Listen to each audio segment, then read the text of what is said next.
2024 December 21న వచ్చే అయానాంతాన్ని శీతాకాలపు అయానాంతం అని అంటారు. మన భూమి సూర్యుని చుట్టూ తిరిగే ప్రాసెస్ లో డిసెంబర్ 21న ఈ పొజిషన్ లోకి వస్తుంది. ఈ టైంలో భూమికి సూర్యునికి మధ్య దూరం ఎక్కువగా ఉంటుంది. దాంతో పాటు భూమి తన యాక్సిస్ నుండి వంగి తిరగడం వల్ల ఉత్తర ధ్రువం కూడా సన్ కి చాలా దూరంగా ఉంటుంది. దీని ప్రభావంతో భూమిపై డే టైం తక్కువగా ఉండి నైట్ టైం ఎక్కువగా ఉంటుంది. పగలు 8 గంటలు, రాత్రి 16 గంటల పాటు ఉంటుంది. ఈ టైంలో నార్త్ పోల్ వద్ద సెప్టెంబర్ నుండి మార్చి నెల వరకు సుమారుగా 6 నెలల పాటు సూర్యుడు ఉదయించడు. దీని అర్థం ఉత్తర ధ్రువంపై సన్లైట్ పడక 6 నెలలు చీకట్లో ఉండిపోతుంది. దానివల్ల నార్థన్ లైట్స్ అనేవి చాలా స్పష్టంగా కనిపిస్తాయి.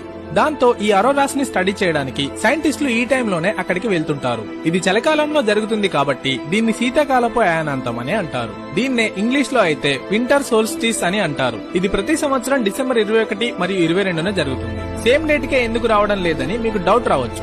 అది సేమ్ డేట్ కే వస్తుంది. మనం వాడే గ్రిగోరియన్ క్యాలెండర్ లో ఎర్రర్స్ ఉండడం వల్ల అది ఖచ్చితంగా సంవత్సరాన్ని లెక్కించలేకపోతోంది. అందుకే ఈ సోల్స్టిస్ డేట్స్ అనేవి మారుతూ ఉన్నాయి.